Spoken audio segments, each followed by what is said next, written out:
In this tutorial, we're going to learn how to use objects, and I thought a fun way to do that would be by creating a window, since all we've had our code do so far is print stuff to the console.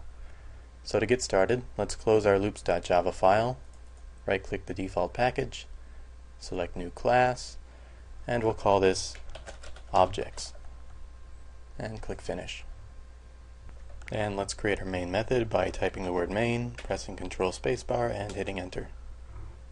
So what is an object? You could think of it as a sort of component that you can use in your programs.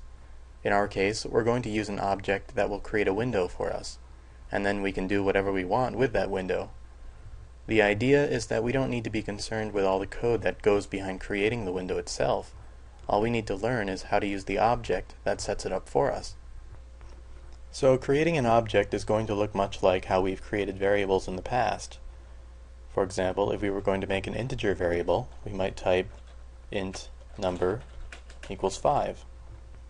Well, we're going to do the same sort of thing with an object. We're going to create a variable to contain our object, and we're going to assign it some value. So, in the case of number's type is int. So what will be the type of our object that will create a window?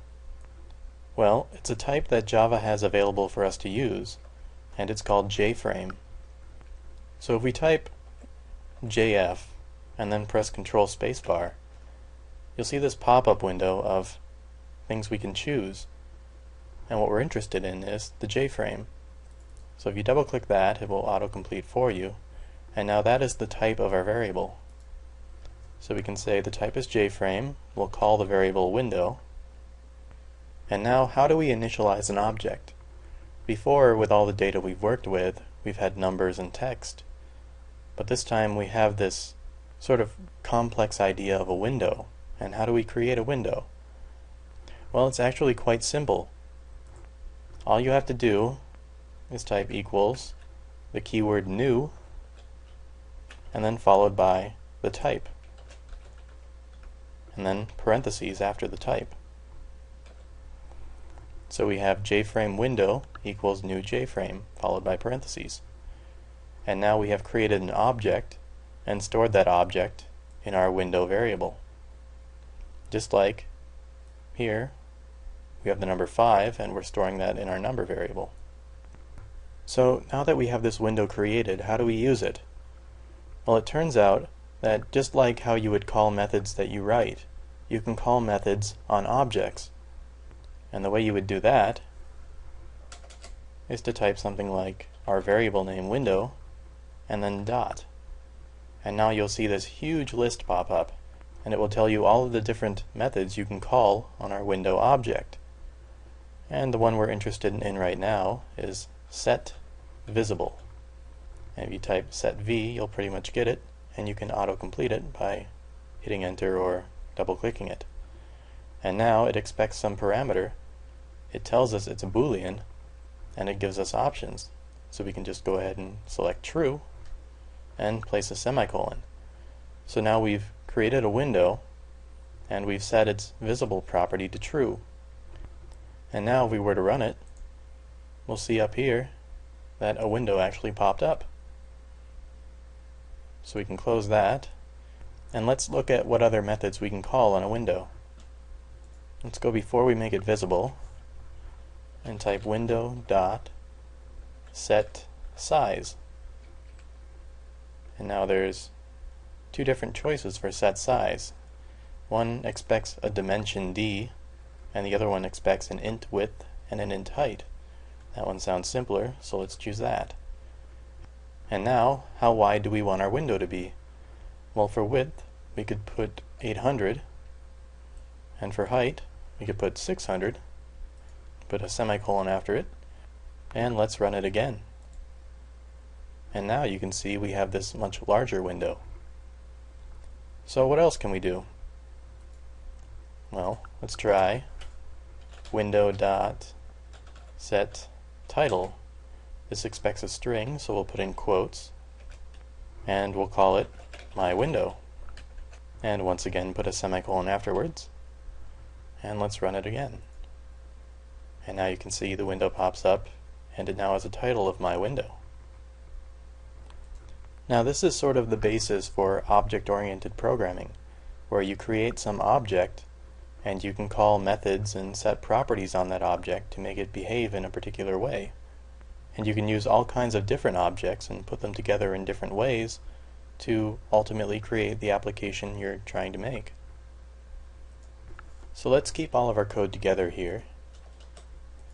I'm going to take these lines out and put a comment up at the top and say create our window. And now after our window is created, let's say we want to add something to it. To do that, we're going to create another object of a different type called JLabel. So we type JLabel, or part of it, and press Ctrl spacebar. You'll see that it imports the JLabel so we can use it. And we'll call it label, and we'll set it equal to a new JLabel, parentheses, semicolon. And now we could call methods on that label object by typing label dot, and for example we could set the text of our label, and we can pass in some string, and for example we could say my label and put a semicolon after it. And now how do we add that label to our window? Well, it's actually very simple. All we have to do is say window dot add label. So we're adding our label object to our window. And now if we run that, we'll see that our window comes up and my label is attached to it. Now in later tutorials we'll look into how to set up a user interface in a window like this using labels and text boxes, buttons, drop-down menus, and all sorts of components. We'll also look into how we can draw on our window, which could lead into making some simple games. But in this tutorial, I'm just using a JFrame window as an introduction to using objects. What I want you to be familiar with is that objects have types, like our JFrame and JLabel. They can be stored in variables, like our window and label. You have to initialize, or what's called instantiate objects, by using the new keyword, followed by the type of object and parentheses. And once you have an object created, you can call methods on that object to set its properties and control how it works. Now let's put some comments in just to make sure we understand what's happening. So on this line, we're creating a window variable that holds JFrame objects. And we're creating a new JFrame to assign to our variable. On these next few lines, we're calling methods on our JFrame object to configure it. And we're doing the same thing here. Our label variable holds JLabel objects, and we're creating a new JLabel to assign to our variable. And the same thing on this line. We're calling the setText method on our JLabel object to set its text property. And on this line, we're calling the add method of our JFrame object to add our label to the window. Now, I certainly wouldn't expect you to memorize JFrames and JLabels and the methods you can call on them.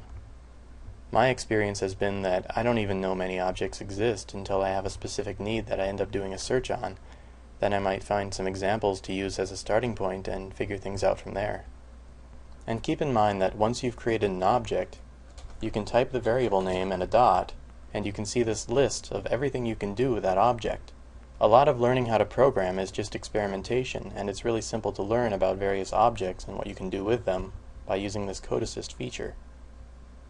And as one last example, let's create a string variable, string s equals quotes hi.